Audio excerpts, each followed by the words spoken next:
আপনারা দেখছেন একুশে টেলিভিশন।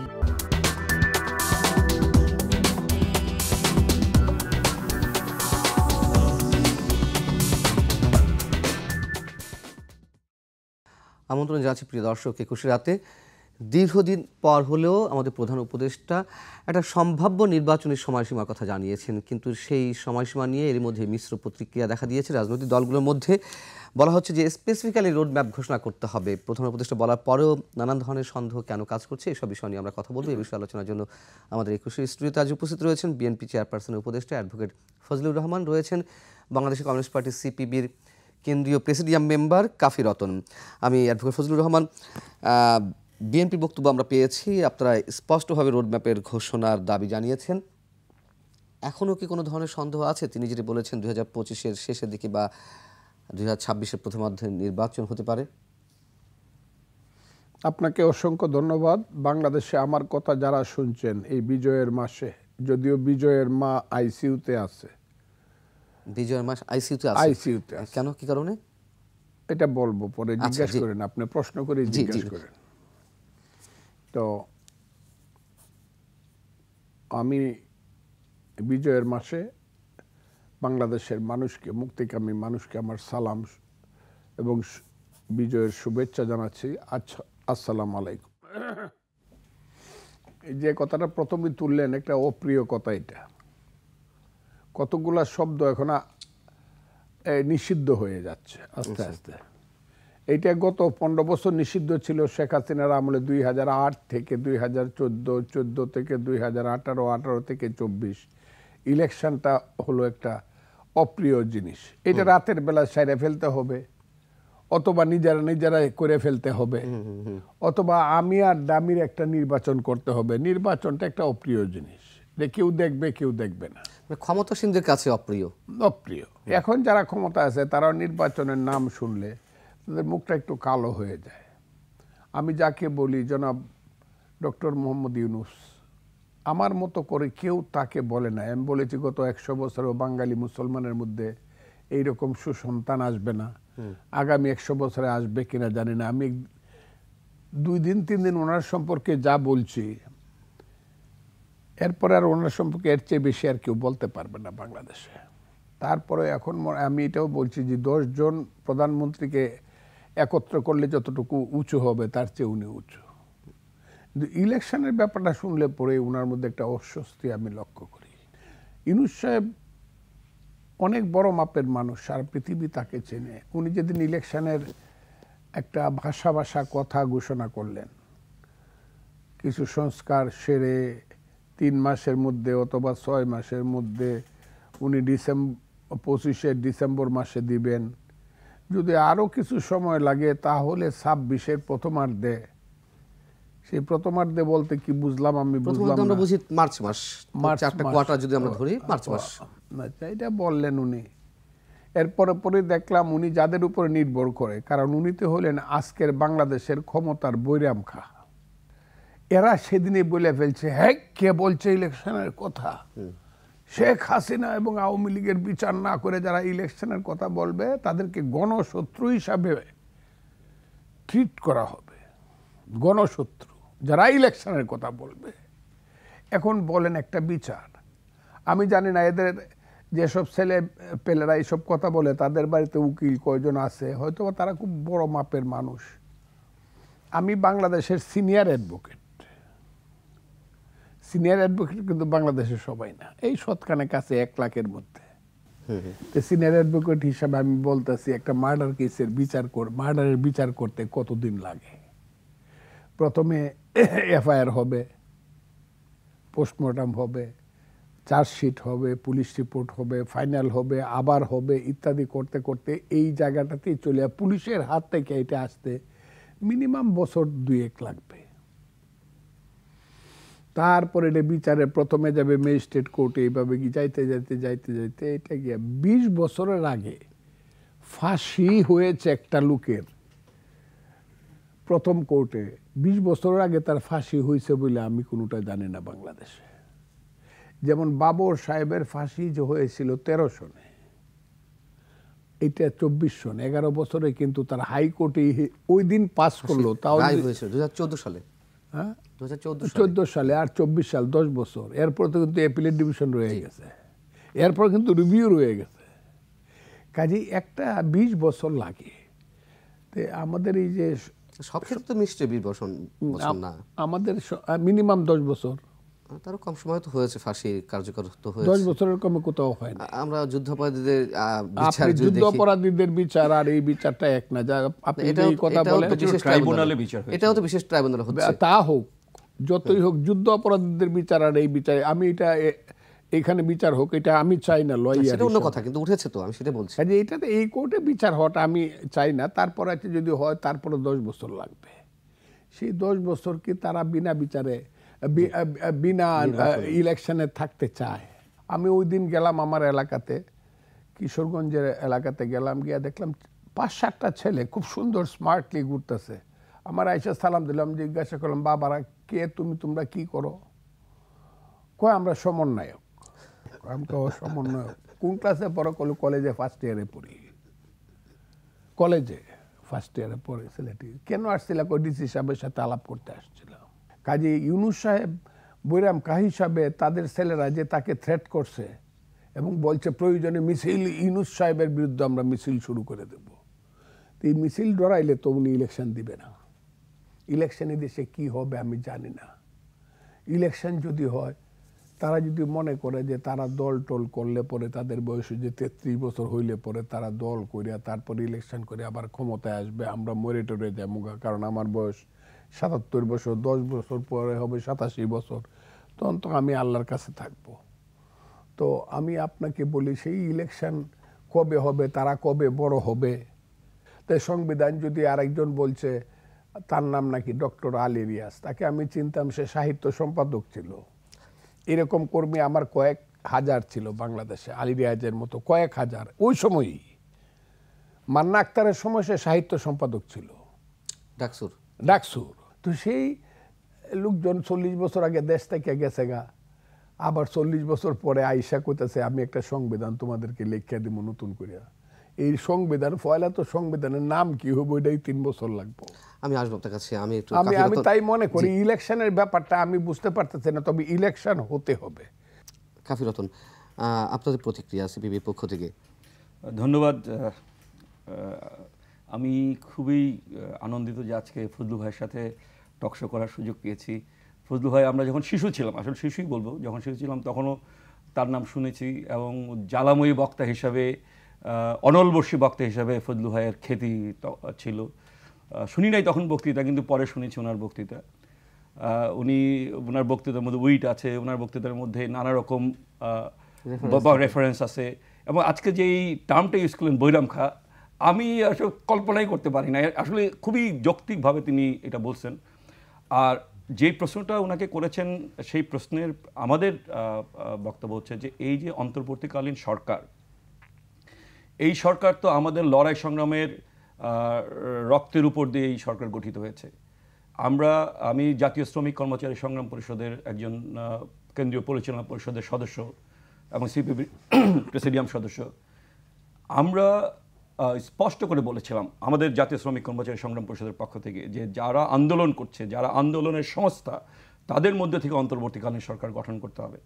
এই অন্তর্বর্তীকালীন সরকার যারা আছে তারা কেউই তো রাজপথে ছিল না, ইনক্লুডিং প্রধান উপদেষ্টা, এবং আজকে যারা উপদেষ্টা মণ্ডলীতে আছেন তাদের মধ্যে কয়েকজন ছাড়া তারা কেউই এই রাজপথে ছিলেন না। এবং এটার একটা বৈপরীত্য দেখেন। এই আন্দোলনটা করেছে তরুণরা, 15 থেকে 25 বছরের তরুণরা, জিএনজি যাদেরকে বলে, জেনারেশন জি। কিন্তু ক্ষমতা এসেছেন কারা? যারা সব 80-র উপরে। ফলে এইখানে যে একটা কমিউনিকেশন প্রবলেম, সেটাই কিন্তু তৈরি হয়ে গেছে। আর এই অন্তর্বর্তীকালীন সরকারের প্রধান কর্তব্যই হচ্ছে একটা নির্দলীয়, নিরপেক্ষ তদারকি সরকারের অধীনে অবাধ, নিরপেক্ষ, সুষ্ঠু নির্বাচন দেওয়া। যেই নির্বাচনে অর্থের প্রয়োগ হবে না, যেই নির্বাচনে ধর্মের প্রয়োগ হবে না, যেই নির্বাচনে প্রশাসনের প্রয়োগ হবে না, যাতে মানুষ স্বেচ্ছায় তার ম্যান্ডেট দিতে পারে।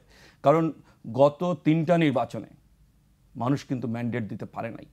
শেখ হাসিনা ক্ষমতায় ছিলেন মানুষের ম্যান্ডেট ছাড়া তিনি 2014 সালে 5ই জানুয়ারি, 2018 সালে 30শে ডিসেম্বর, 2024 সালে 7ই জানুয়ারি একেবারে জনগণকে মাইনাস করে দিয়ে জনগণের ম্যান্ডেট ছাড়া ক্ষমতা ছিল। ফলে এখন মানুষ ম্যান্ডেট দিতে চায়, যেই ক্ষমতা আসুন কেন, জনগণের ম্যান্ডেট পেয়ে যেই ক্ষমতা আসুন না কেন সেটা জনগণ চায়। এই ক্ষেত্রে আমার যেটা বক্তব্য, 12টা সংস্কার কমিটি গঠন করা হয়েছে। সংবিধান সংশোধন বহির্ভূত যে সংস্কারগুলি আছে সেগুলি করেন আপনি, কিন্তু সংবিধান সংশোধন করতে হবে সেইগুলিতে আপনি হাত দিয়েন না।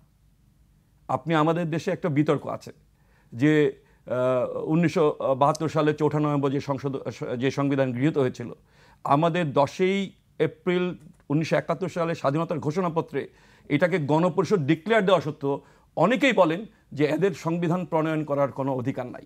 আর আজকে যদি একটা অনির্বাচিত অন্তর্বর্তীকালীন সরকার সংবিধান প্রণয়ন করে সেটা তো কোনোভাবেই গ্রহণযোগ্যই হবে না। ফলে আপনি একটা অবাধ নিরপেক্ষ সুষ্ঠু নির্বাচন দেন, যারাই ক্ষমতায় আসুক তারাই সংবিধান সংশোধন করুক। আপনি যেটা করছেন ওই সাপোর্টিভ, যে আপনি কতগুলি প্রপোজাল রেখে যান এবং প্রপোজালগুলি নিয়ে আপনি রাজনৈতিক দল, সামাজিক যে গোষ্ঠী তাদের সঙ্গে আলোচনা করেন, একটা সোশ্যাল কন্ট্রাক্ট তৈরি করেন, সামাজিক চুক্তি তৈরি করেন, একটা অব্লিগেশন তৈরি করেন। যেই অব্লিগেশনটা হবে যে আপনার যারাই নির্বাচিত হবে তারাই এগুলি কী বলে সংশোধন করতে বাধ্য থাকবে। আমরা 1990 সালে 3 জোটের যে রূপরেখা, সেই রূপরেখাকে অব্লিগেটরি করি নাই বলেই 3 জোটের রূপরেখা হচ্ছে আপনার বাস্তবায়িত হয় নাই। 3 জোটের রূপরেখা আপনার আওয়ামী লীগ, বিএনপি সবাই পদদলিত করেছে।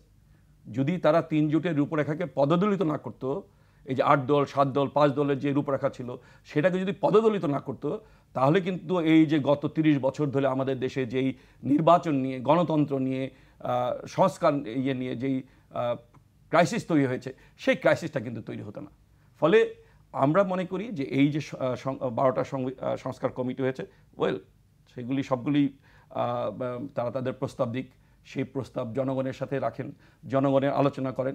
আমি এখানে একটা জিনিস বলি, কী বলে ফজলু ভাই আমাকে হলো আরও ইয়ে করবেন, উনি একজন সিনিয়র লয়ার। 72 সালে যখন আপনার গণপরিষদ গঠিত এবং সংবিধান প্রণয়ন করার ক্ষমতা দিয়ে আইন প্রণয়ন করা হয়, তাৎক্ষণিকভাবে কিন্তু জিনিসটা গণপরিষদ বসে নাই। কিন্তু গণপরিষদ আইন প্রণয়নের জন্য বসে অক্টোবর মাসে, নভেম্বর মাসের 4 তারিখে হলো সেটা হলো আপনার মানে কী বলে আপনার গ্রহণ করা হয়। তার আগেই কিন্তু সংবিধান প্রণয়ন হয়ে গেছে।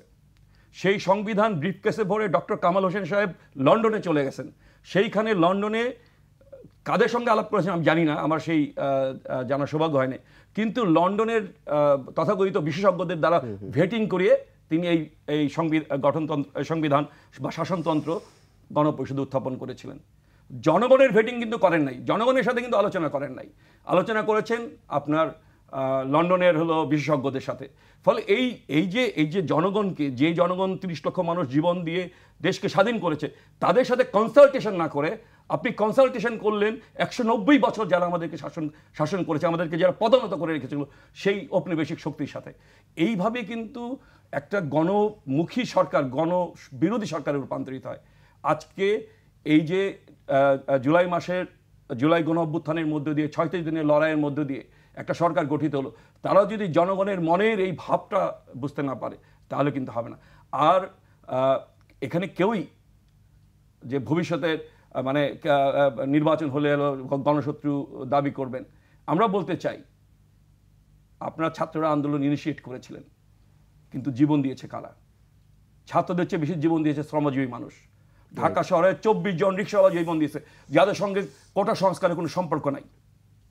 কোনো সম্পর্ক আছে? কোনো সম্পর্ক নেই। ফলে জনগণ জীবন দিয়েছে, জনগণের যেই আকাঙ্ক্ষা সেই আকাঙ্ক্ষাকে আপনাকে বাস্তবায়ন করতে হবে। কোনো গোষ্ঠী, ব্যক্তি তাদের আকাঙ্ক্ষাকে বাস্তবায়ন করা। অ্যাডভোকেট ফজলুর রহমান তিনি তো বলেছেন যে মোটামুটি যে প্রশ্নটা আগে করলাম, এখন সন্দেহের জায়গাটা কোথায়? মানে আসলে কি নির্বাচন হবে না এরকমটা মনে করছেন আপনারা, যে ওই টাইম ফ্রেমের মধ্যে ডিসেম্বরের 25 কিংবা মানে 25শে ডিসেম্বর অথবা 26-এর প্রথমার্ধে? আমি সন্দেহের জায়গাটা আমি ওই জায়গাতে রাখতে চাই। এখন আপনাকে আমি সবসময় উদাহরণটা কতগুলো উদাহরণ দিই। 5 বন্ধু এক জায়গায় বসে রয়েছে, এক বৃদ্ধ লোক খুব অসুস্থ হয়ে তাদের কাছে গেছে যে এদের কাছে সাহায্য চাবে, গিয়া দেখলো যে 5 বন্ধু পরস্পরকে তুই বলে ডাকে। বৃদ্ধ দাঁড়ায় আছে চুপ করে। তখন একজন, চাচা আপনি এখানে দাঁড়ায় রয়েছেন কেন, কি আপনার কথা? বাবা কথা তো বলবো পরে, আপনারা তো সবাই সবাইকে তুই ডাকেন, আপনার যে কোন তুই বড় এটা আমি বুঝতে পারতেছি না। আচ্ছা, এই দেশে যে কোন তুই বড় এটা তো আমরা বুঝতে, কার কাছে ক্ষমতা? ক্ষমতার আপনি একটা থানায় আমি বললাম 1 নম্বর ক্ষমতা কার কাছে? ইউনূস সাহেবের কাছে, ওসি সাহেবের কাছে থানা, নাকি মিলিটারির ক্যাপ্টেন সাহেবের কাছে? কার কাছে ক্ষমতা? শুনেন, আমরা তো এই বয়সে ছিলাম, এই বয়সে তো আমরা মুক্তিযুদ্ধ করছি। আমার 23 বছর বয়সে আমি মুক্তিযুদ্ধ করছি, 23 বছর 9 মাস বয়সে বিজয় দিবস করছি। 9 মাস পুরোটাই আমি যুদ্ধে ছিলাম অস্ত্র হাতে। তা আমরা তো ওই অস্ত্র হাতে যে যুদ্ধ করছি, আমার কমান্ডে 1204 জন মুক্তিযোদ্ধা ছিল। 1204 জন সংখ্যাটা কিন্তু খুব কম না। কিন্তু আমার হাতে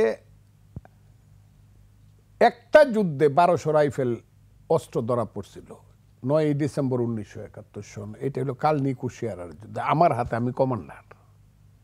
কিন্তু এরপর তো একদিনের জন্য শরীর আমার গরম হয়। কালনি কুশিয়ারা কোথায়, মানে কোন অঞ্চলে? এটা আজমিরিগঞ্জ থেকে যে নদীটা আসলো ভৈরব পর্যন্ত, আচ্ছা, পরে এসে মেঘনায় পড়লো, ওইটার নাম হলো কালনি কুশিয়ারা। আচ্ছা। কাটকালের যুদ্ধ আমার এটা। আমাদের দলের নেতা জনাব তারেক রহমান, ভারপ্রাপ্ত চেয়ারম্যান, প্রতিদিন আগামী নির্বাচনটা খুব কঠিন হবে এবং খুব জটিল হবে। জিনিসগুলো কেন বলে? কারণ হলো নির্বাচনের ব্যাপারে এরা জানে যে নির্বাচন করলে কারা ক্ষমতায় আসবে। যারা ক্ষমতায় আসবে তাদেরকে তারা মানে গণতান্ত্রিক ভাবে হৃষ্টচিত্তে গ্রহণ করতে রাজি না। কমিউনিস্ট পার্টি ইলেকশন করলে যে ভোটটা পাবে, অন্যের সঙ্গে ঐক্য না করে ধরেন একটা পার্সেন্টেজ ভোট পাবে, হয়তো বা তাদের একজনও পাস করবে না। কিন্তু কমিউনিস্ট পার্টির রাজনীতিক কালচারটা এরকম যে যারা ইলেকশনে পাস করবে তাদেরকে মেনে নেওয়ার মতো তাদের মানসিক অবস্থাটা আছে, যে ঠিক আছে তারা পাস করছে, তারা দেশ চালাক। কিন্তু এখন মনোবৃত্তিটা হয়ে গেছে ভোট আমি পাই বা না পাই, ইউনিয়ন পরিষদের মেম্বার যত ভোট পায় অত ভোটই পাবো, এতে কি আইলো গেল, কিন্তু দেশ চালাবো আমি। এই জায়গাটা, এই যে মনোবৃত্তিটা আমি মানব না, মেজরিটিকে মানব না আমি। মানুষকে, জনগণের অধিকার যে, এটাকে বলে ফান্ডামেন্টাল রাইটস। ফান্ডামেন্টাল রাইটসকে আমি মানব না যে জনগণ একটা ভোট দিয়ে তার নির্বাচিত প্রতিনিধির মাধ্যমে রাষ্ট্র শাসন করবে, এটা আমি মানব না। আমার বাড়ির পাহারাদার আমি রাখবো, জনগণ রাখতে পারবে না। আমি সেই কারণে আমার একটু, তারপর আমি বলি, ওই যে আমি সব সময় বলি যে আজ থেকে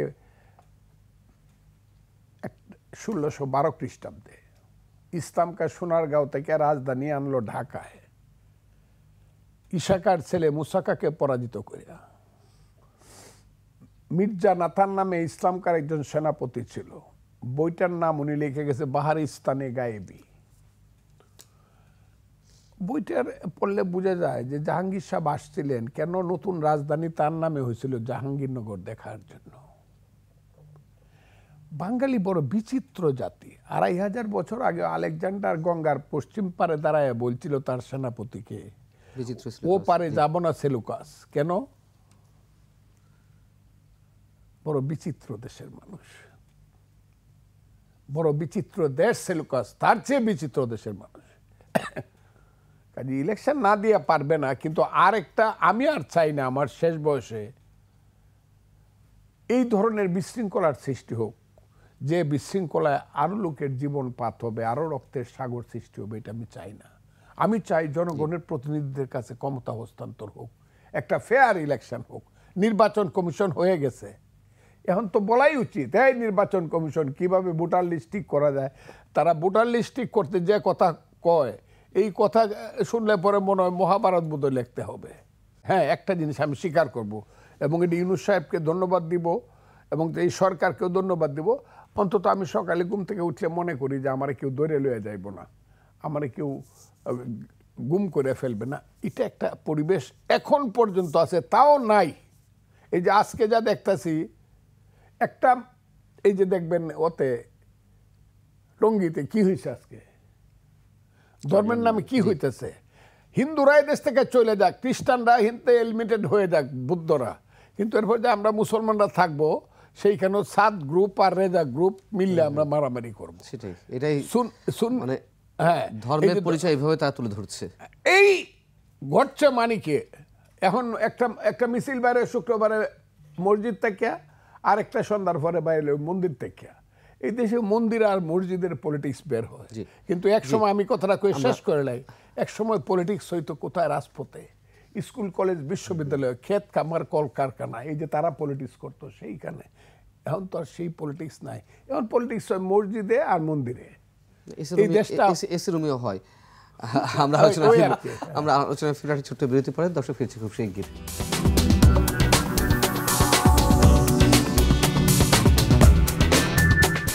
আবার আমন্ত্রণ 21 রাতে। কাফি রতন, আমরা কি ধরে নেব তাহলে? আপনারা যে আশঙ্কা করছেন সেটাই ঘটতে যাচ্ছে, বিশেষ কাউকে সুবিধা দেওয়ার জন্য নির্বাচন প্রলম্বিত হচ্ছে। ডক্টর মোহাম্মদ ইউনূস সর্বজন শ্রদ্ধেয় ব্যক্তি, প্রধান উপদেষ্টা, তিনি বলার পরেও আমরা আস্থা রাখতে পারছি না। বিষয়গুলো কীরকম ঘটতে যাচ্ছে? না, ঘটনা হচ্ছে যে আস্থা এবং অনাস্থার বিষয়টা হচ্ছে যে যদি এই সরকার নির্দিষ্ট সময়ে একটা নির্বাচন দিতে চায় তাহলে একটা কংক্রিট রোডম্যাপ তাকে দিতে হবে।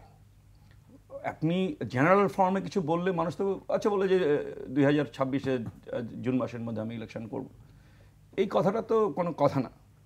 আপনি যদি যেমন ফজলু ভাই যে কথাটা বললেন, আমি খুব আশ্চর্য যে কেন ভোটার লিস্ট সংশোধন করতে এত সময় লাগবে। কারণ আপনি নতুন ভোটার করতে আপনি আহ্বান করবেন, নতুন ভোটার হবে, আপনি বাড়ি বাড়ি যাবেন, নতুন ভোটার হবে। আপনি তো এই ভোটার লিস্ট পুরোটা বঙ্গোপসাগরে ছুঁড়ে ফেলে দিয়ে নতুন করে ভোটার লিস্ট করবেন না, তো যা আছে তার সঙ্গে এডিং করবেন, অ্যাড করবেন, এবং যারা মারা গেছে তাদেরকে আপনি ডিলিট করে দিবেন, তাই তো? আমাদের ভোটার লিস্টে একটা বড় সমস্যা হচ্ছে মৃত ব্যক্তিরা এসে ভোট দেয়। এটা অনেক গল্প আছে, সেই গল্প হয়তো ভাই আরো ভালো করে বলতে পারবো সেই গল্পগুলি। সুতরাং আমার কাছে মনে হয় যে যদি আপনি নির্বাচন দিতে চান, আপনি তো অপেক্ষা করলেন না যে আপনার নির্বাচন সংস্কার কমিটির জন্য, আপনি তো নির্বাচন কমিশন গঠন করে ফেললেন। দেখেন, আপনার মানুষের মধ্যেই কিন্তু দৌর্বল্যমানতা আছে। তাহলে আপনি তো অপেক্ষা করতেন, যদি আপনি মনে করতেন যে না সংস্কারের পরে আমি হচ্ছে সব কিছু করবো, তাহলে আপনি নির্বাচন মানে সংস্কারের যেই কমিটি হলো সেই কমিটির রিপোর্টের আগেই তো আপনি নির্বাচন কমিশন গঠন করে ফেললেন, আগের আইন দিয়ে বা আগের পদ্ধতিতে করে ফেললেন। এই যে প্রক্রিয়াটা, আমার মনে হয় যে কতদিনের মধ্যে আপনি কি বলে এই যে ভোটার লিস্ট সংশোধন করবেন, কতদিনের মধ্যে কী করবেন আপনি করেন। আপনি 2026 সালের জুন বলছেন, জুনের মধ্যেই করেন, কিন্তু আপনি একটা কংক্রিট রোডম্যাপ দিতে হবে। কি হচ্ছে, পুরো দেশে একটা স্থবিরতা তৈরি হয়ে গেছে। আপনি তো কি বলে সব ইয়েগুলি নির্বাচিত প্রতিনিধিদের আপনি কি বল বাতিল করে দিলেন, তো এটা কারা চালাবে দেশটা? কারা চালাবে? ইউনোর কাছে গেলে ইউনো বলে যে আমার ভাই সব স্কুল কলেজ দেখতে দেখতে আমার সময় চলে যাচ্ছে, আমি কখন কাজ করব? আপনি অনেক জায়গায় আছে যে ইউনিয়ন পরিষদের চেয়ারম্যানরা পালায় গেছে, আপনি নাগরিকত্ব সার্টিফিকেট পাওয়া যাচ্ছে না, জন্ম সনদ পাওয়া যাচ্ছে না। এই যে নানা রকম একটা স্থবিরতা তৈরি হয়েছে রাষ্ট্রের মধ্যে। মানুষ তো একটা পজিটিভ জায়গার জন্য লড়াই করেছিল, সেই লড়াইটা যদি এখন তার উপর একটা বোঝাই হিসেবে দাঁড়ায়, মানুষ তো সেটাকে পছন্দ করবে না। ওই কেবল যে আগেরটাই ভালো ছিল, তার মানে এত রক্ত, এত লড়াই, এত সংগ্রাম, এত রাজপথে জীবনদান, এত গুম, এত খুন, এত হত্যা, কোনো কিছুই তো আর মানুষ পজিটিভলি নিবে না। ফলে আপনাকে সসম্মানে চলে যেতে হবে একটা নির্বাচন দেওয়ার মধ্যে। আপনি তো আজীবন আশা থাকার জন্য অন্তর্বর্তী মানে কি, আপনি একটা মাঝখানে একটা ব্রিজ হিসাবে কাজ করবেন। আপনার কাজ হচ্ছে, আপনি ইউনূস সাহেব বাংলাদেশের ইতিহাসে স্বর্ণাক্ষরে তার নাম লেখা থাকবে যদি সে একটা অবাধ, নিরপেক্ষ, সুষ্ঠু নির্বাচন দেওয়ার মধ্যে দিয়ে জনগণের সম্মতি সম্পন্ন একটা সরকারকে যদি ক্ষমতায় বসে যেতে পারে। ওনার ক্ষমতা যতই প্রলম্বিত হবে ততই তিনি জনগণের কাছে অপছন্দের লোক হিসাবে চিহ্নিত হবেন। এখন আপনাকে এই যে ফজলু ভাই তুলছিলেন, এই কথাটা তো আমরা খুব ভালোভাবে বলা উচিত। আমাদের মানুষের তো, আমাদের সাধারণ মানুষের তো ক্ষমতায় যাওয়ার কোনো আকাঙ্ক্ষা নাই। আমাদের সাধারণ মানুষের আকাঙ্ক্ষা হচ্ছে আমি ভাই 2 বেলা পেট ভরে খাইতে চাই, আমার বাচ্চাটা যেন স্কুলে যেতে পারে, আমার বাচ্চাটা যেন না খেয়ে ঘুমাইতে না যায়। এখন দ্রব্যমূল্যের যেই অবস্থা, মানুষের তো খুবই ত্রাহি অবস্থা। আপনি সিন্ডিকেট না ভেঙে, আপনি বাজার সিন্ডিকেট ভাঙছেন না, আপনি সোয়াবিন তেলের 8 টাকা করে কেজি বাড়িয়ে দিলেন, কেন বাড়ালেন? আর আপনি বাড়ানোর পরেই সোয়াবিনের বোতল হচ্ছে হলো মানে সেলফে শোভা পাচ্ছে। এখন তাদেরকে ধরেন, যারা দাম বাড়ানোর জন্য সোয়াবিনকে মাটির নিচে পুঁতে রেখেছিল, তাদেরকে ধরে। তাইলে না আপনাকে জনগণ বলবে যে আপনি জনগণের সরকার প্রতিষ্ঠা করছেন, জনগণের আকাঙ্ক্ষার সরকার আপনি প্রতিষ্ঠা করছেন। সেই কাজটা কিন্তু প্রফেসর ইউনূস সাহেব এবং তার যারা কর্মী বাহিনী এই ইয়েতে কিন্তু কাজ করছে। তবে আমি একটা সুযোগ দেন, একটা জায়গায় আমি প্রশংসা করতে চাই। আমরা এই 5ই আগস্টের পরে, শেখ হাসিনার পতনের পরে 20শে আগস্ট শিল্প মন্ত্রণালয়ে একটা স্মারকলিপি দিয়েছিলাম।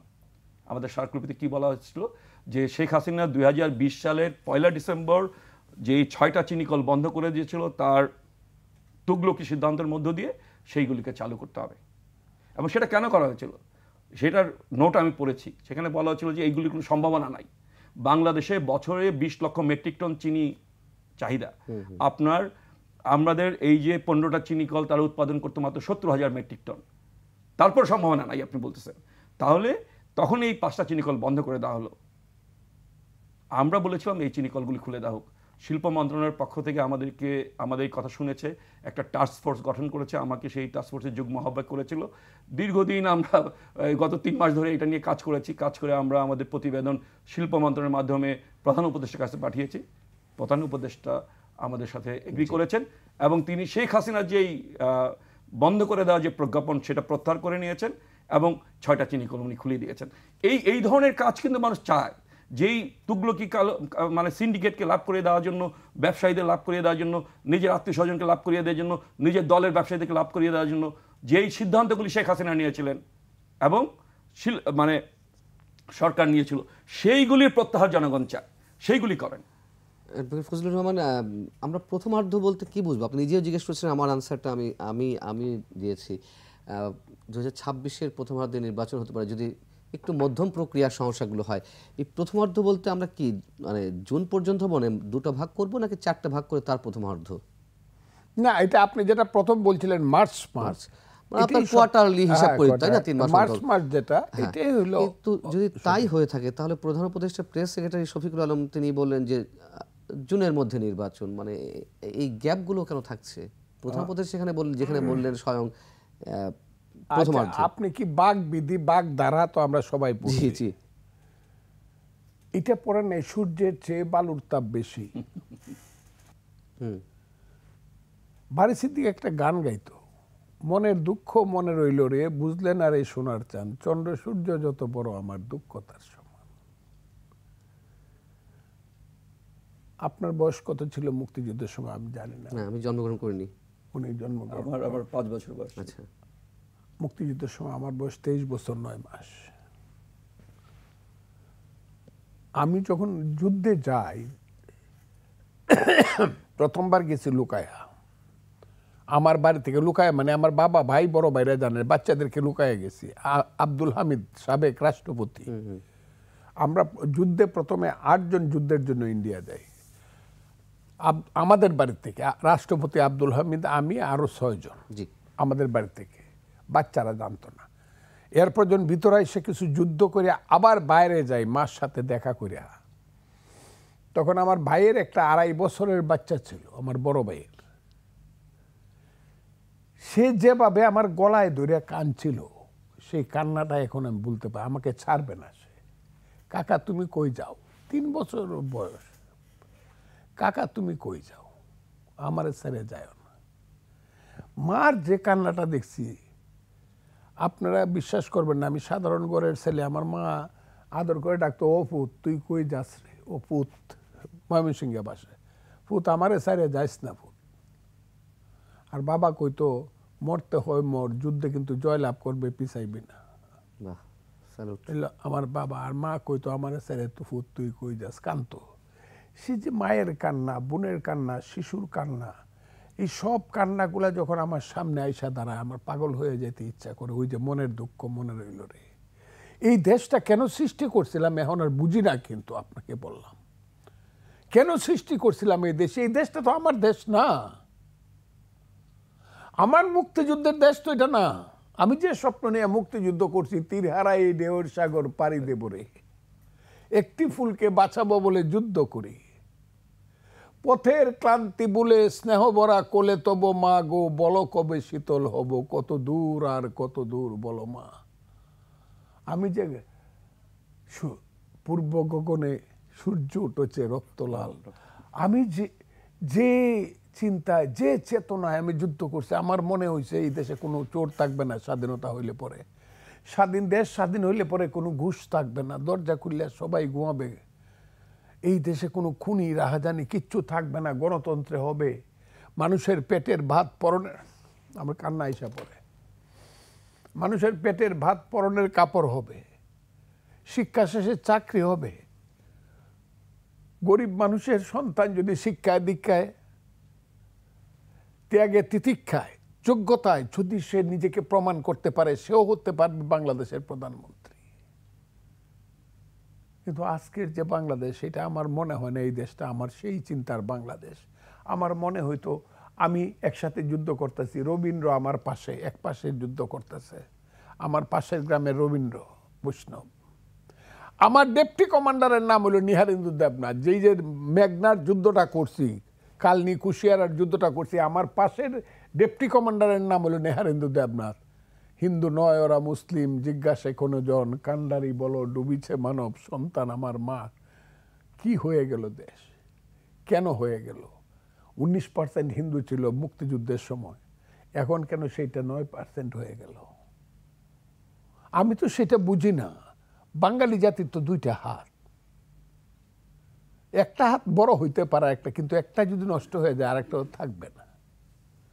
এই যে বাঙালি জাতির আজকে এই অবস্থা হইল, আমরা নিজেরা মারামারি করি, এই দেশটা তো আমি চাই না, এই দেশটা তো আমার না। সরি, আমি আপনাদেরকে কথাটা বললাম। কাজে আমি মনে করি দেশে ভালো কিছু হোক, আমার সন্তানরা কিছু ভালো করুক, ভালো সন্তান কিছু আসুক, এই দেশে ভালো রাজনীতি আসুক, ভালো রাজনীতি, চক্ষুষ্মান রাজনীতি, আধুনিক মডার্ন পলিটিক্স, এবং আমি এটাও বলবো উচ্চমানের গণতান্ত্রিক পলিটিক্স, উচ্চমানের গণতান্ত্রিক, শুধু ভোটাভুটি না, উচ্চমানের সব ব্যাপারে গণতন্ত্র, জাতীয় জীবনে, সামাজিক জীবনে, রাজনৈতিক জীবনে, ব্যক্তিগত জীবনে, সব জায়গাতে গণতন্ত্র। আমি আপনার কাছে আসবো। কাফি রতন, সমাধানটা কি আসলে, মানে আমরা কিভাবে এক্সাক্ট একটা ধারণা পেতে পারি নির্বাচন সম্পর্কে? দেখেন, 1971 সালের মুক্তিযুদ্ধের সময়, মুক্তিযুদ্ধ যদি আমরা 9 মাসের মধ্যে সীমাবদ্ধ করি সেটা ঠিক হবে না। যেমন 23 বছর ধরেই কিন্তু মুক্তিযুদ্ধ হয়েছে, এটা অনেকেই জানে না। এটা মানে আমি জানি না আওয়ামী লীগের কতজন বঙ্গবন্ধুর অসমাপ্ত আত্মজীবনী পড়েছে। অসমাপ্ত আত্মজীবনীর মধ্যেই বলা আছে 1947 সালের 14ই আগস্ট পাকিস্তান স্বাধীন হয়েছে, সেপ্টেম্বরের 22-23 তারিখের দিকে ওনারা গণতান্ত্রিক যুবলীগ গঠন করেছিলেন। বুঝতে পেরেছিলেন যে এই দেশে এদের সঙ্গে থাকা যাবে না। কমিউনিস্টরা এবং শেখ মুজিবুর রহমানের যারা সমর্থক ছিলেন, বঙ্গবন্ধু যারা সমর্থক ছিলেন, ছাত্র সমর্থক, তারা মিলে গণতান্ত্রিক যুবলীগ গঠন করেছিলেন। ফলে ওই 14ই আগস্টের পরেই আমাদের কিন্তু কমিউনিস্টরা বলেছিল ইয়ে আজাদি ছুটা হয়। তখন হলো অনেকেই বলছিল যে এই এরা হলো দেশের শত্রু, দেশের স্বাধীনতা। কিন্তু 23 বছর পরে তো প্রমাণ হয়েছিল যে 47 সালের 14ই আগস্ট যে স্বাধীনতা আমরা পেয়েছিলাম, অ্যাটলিস্ট বাঙালি জাতির জন্য ইয়ে আজাদি ছুটা হয়েছিল। এই তো পূর্ববঙ্গের মানুষ। আপনি খুবই ইতিহাস আমরা পড়ি না, ইতিহাস পড়লে বুঝবো পাকিস্তানের মানুষ তো পাকিস্তানের জন্য লড়াই করে নাই, লড়াই করেছিল পূর্ব পাকিস্তানের মানুষ। হাতে বিড়ি মুখে পান, লড়কে লেঙ্গে পাকিস্তান, এই স্লোগান কিন্তু পূর্ব বাংলার মানুষ দিয়েছিল। ভোট পেয়েছিল পূর্ব বাংলায়, পাঞ্জাবে পায় নাই, উত্তর পশ্চিম সীমান্ত প্রদেশে পায় নাই, সিন্ধুতে পায় নাই, ইউ আর রাইট, পেয়েছে হচ্ছে পূর্ববঙ্গে। কিন্তু সেই বাঙালির উপর যে স্টিম রোলার, দেখেন এই যে রেড ক্লিফের যে রেদাদ, আমাদের পক্ষে কথা বলার জন্য একজনও ছিলেন না, সব ছিল পাকিস্তানের পক্ষে। যে কারণে মুসলিম প্রধান হওয়া সত্ত্বেও মালদা মুর্শিদাবাদ আমাদের দেশে পড়ে নাই। যদি মালদা মুর্শিদাবাদ আমাদের দেশে পড়তো তাহলে ফারাক্কা বাদ হতো না, কিন্তু আমাদের স্বার্থ রক্ষা করার কেউ ছিল না। এই যে জায়গায়, হ্যাঁ, এই জায়গাটা আমি খুব স্পষ্ট করে বলতে চাই, আমাদের মানুষের যে আকাঙ্ক্ষা ছিল মুক্তিযুদ্ধের সময় সাম্য, মানবিক মর্যাদা, সামাজিক ন্যায় বিচার প্রতিষ্ঠা করার, যেটা ৭২ সংবিধানে আপনার 4 মূলনীতি হিসাবে আসছিল, সেটা কিন্তু প্রতিষ্ঠা করার চেষ্টা কেউই করে নাই। গত 53 বছরে কেউ করে নাই। ইভেন কি বঙ্গবন্ধুর আমলে এটা করার চেষ্টা করা হয় না।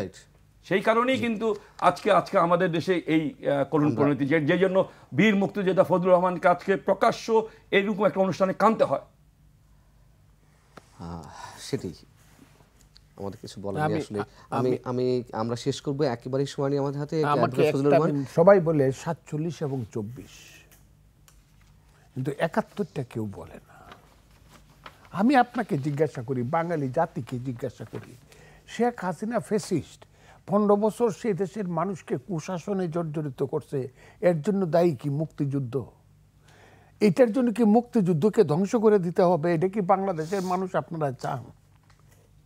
আর যদি এটা মনে করেন যে না, বাঙালি জাতির মুক্তিযুদ্ধ না হইলে, মুক্তিযুদ্ধ হইল বাংলাদেশের মা, মুক্তিযুদ্ধের পেট ছিঁড়েই বাংলাদেশ বের হয়েছে। আপনি মাকেই স্বীকার করেন না, আপনি কিসের সন্তান? যদি সেই মুক্তিযুদ্ধকে স্বীকার করেন, তাহলে তো আপনাকে স্বীকার করতেই হবে যে এই দেশে গণতন্ত্র থাকবে, এই দেশে মানুষের অধিকার থাকবে, এই দেশে ওই যে আমার ভাই যে কথাটা বলল, ডিক্লারেশন অফ ইন্ডিপেন্ডেন্স, যেটা ইউসুফ আলী সাহেব পড়ছিল মুজিবনগরে, সাম্য মানবাধিকারের যে ইন্ডিপেন্ডেন্সের যে ডিক্লারেশন, সেই ডিক্লারেশনটা তো আপনাকে থাকতে হবে। মুক্তিযুদ্ধ স্বীকার করেন, এই দেশের, এই পৃথিবীর মানুষের বর্তমান যে আঙ্গিক যেটা আছে, আধুনিকতা যেটা আছে, মডার্ন পলিটিক্স যেটা আছে, সেইভাবে আপনারা এগিয়ে আসেন। আমি আপনাকে বলবো, আজকে একমাত্র পথ হলো, খারাপ ভালো যাই হোক, একটা নির্বাচিত সরকার, এবং সেই নির্বাচিত সরকারটা আসবে সমস্ত ভোটার মানুষের ভোটের মধ্য দিয়ে, সেই নির্বাচিত সরকার আসবে। আমি সেই নির্বাচিত সরকারের জন্য অপেক্ষা। অনেক ধন্যবাদ অ্যাডভোকেট ফজলুর রহমান। আপনার প্রতি আমাদের জাতি হিসেবে অবশ্যই শ্রদ্ধা, স্পেশালি ধন্যবাদ কাফি রতন। দর্শক, শেষ করছি, অ্যাডভোকেট ফজলুর রহমানের যে চোখের পানি, আমরা যেন কোনোভাবে সেটাকে ছোট না করি। শুভরাত্রি।